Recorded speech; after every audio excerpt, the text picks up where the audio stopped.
Welcome to the basics video, where I go over the basics of the phone that the average person will care about. This video is for the Samsung Galaxy Note 8.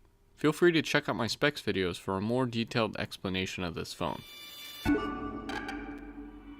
This Samsung made Galaxy Note 8 has two 12 megapixel back cameras along with an 8 megapixel front camera. As usual, Samsung cameras look amazing during the day and decent during the night. With this said, there are a bunch of features that make the pictures look better, but from an auto standpoint, they look warm and saturated at night. Honestly, it looks exactly the same as the Galaxy S8 Plus, but on the Note 8 it has a telephoto lens which gives you a 2x optical zoom. And for some situations, the 2x actually makes a picture look better. As for video recording, you can capture 4K at 30 frames per second, which isn't bad at the time of release, but they do limit the amount of time that you can record, whether it's 4K at 30 frames per second or 1080p at 60 frames per second. The front camera can now focus, which isn't a huge deal, but it's cool for Samsung to add this feature without anyone asking for it. The camera is slightly better than the S8 Plus, so it gets an 8.75 out of 10. TouchWiz isn't really the best in my opinion, but with Android 7.1, Samsung made this phone nice, and with Android 8.0, it actually made it almost perfect. I've always found it to be very heavy and cause a lot of lag, but this one isn't that bad. By now, Samsung has learned what their user base loves and hates, and they decided to just leave the stuff that everyone loves. I love the option to swipe up to access apps along with the always-on display. There are some gestures built into this phone that I do love, like swiping down on the fingerprint scanner to access the notifications, but there are also some that I don't like the edge panels and the split screen. I've never been a fan of those, and I've already told you in a few videos that I don't like it. This phone is still missing one of my favorite features, which is double tap to wake, but that's because of the virtual home button that's on the front. Still, I would like to see some of these features come to Samsung phones.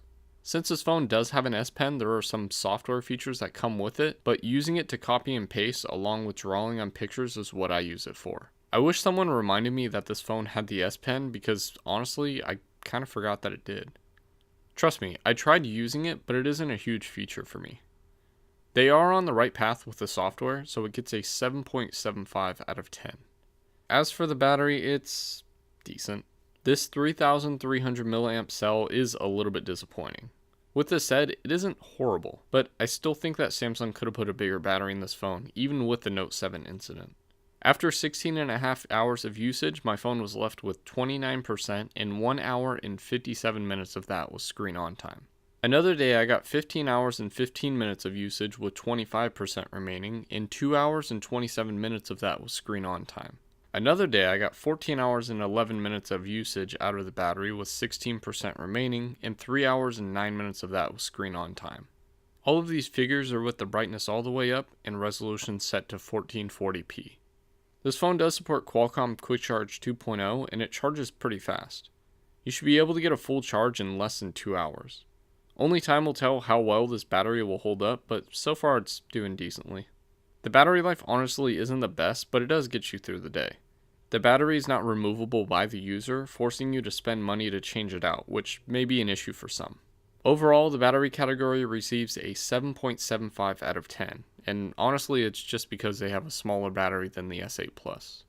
In this case, I will compare the Note 8 with the Note 5, even though technically I should be comparing it with the Note 7, but I can't do that for obvious reasons.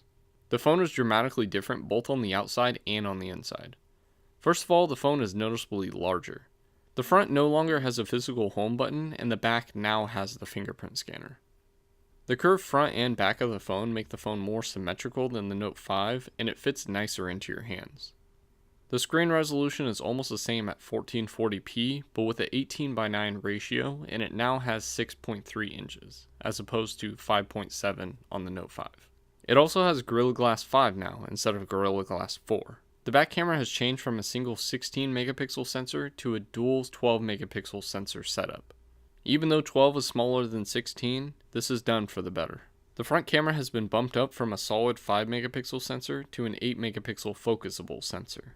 The processor and GPU were upgraded, moving from the Samsung equivalent of a Snapdragon 810 processor to the Snapdragon 835 processor.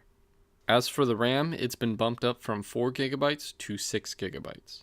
The battery size has increased by 300 milliamps, which is still a good trade even after the Note 7 incident.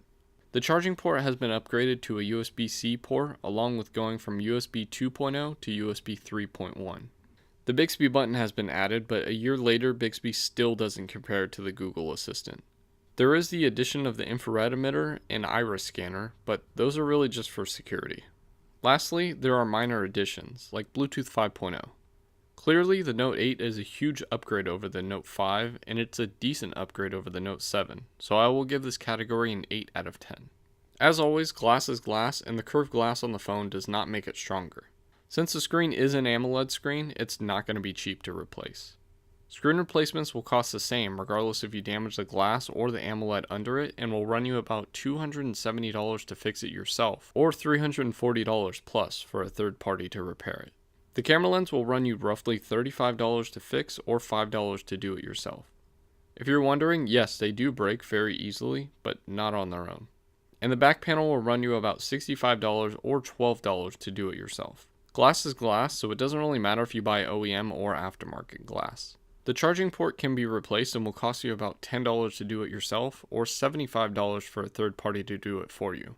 I haven't had to change the batteries out yet, but I would assume that they will go bad eventually and will run you about $15 to do it yourself, or $65 to $85 for a store to do it for you. It may be difficult to find OEM batteries, but it shouldn't matter too much. With all this said, Samsung does repair all of these issues, but the prices will vary depending on the situation. The prices of the Note 8 have dropped over the year, which is nice, but doing any repairs will most likely ruin the water resistance of your phone. With all this said, I will give the Note 8 a 7 out of 10 for durability and repair cost. Now, should you buy this phone? With a score of 78.5%, I believe that this phone is a nice phone, but that price. This phone is still almost $1,000 at some resellers after a year, which is outrageous. Given the difference of the S8 Plus and the Note 8, it's hard to justify the $100 plus price difference, but if you really want this phone, you'll pay for it. I hope you learned something from these videos, and now I want to learn something from you. Do you think that this design was the right way to go, or should they have kept the Note 7 style? Let me know in the comment section or on Twitter at MattofRWR, and feel free to follow me on the social media listed above. Also, subscribe to my channel if you want to see more review and repair videos. Every sub helps. Thanks for watching.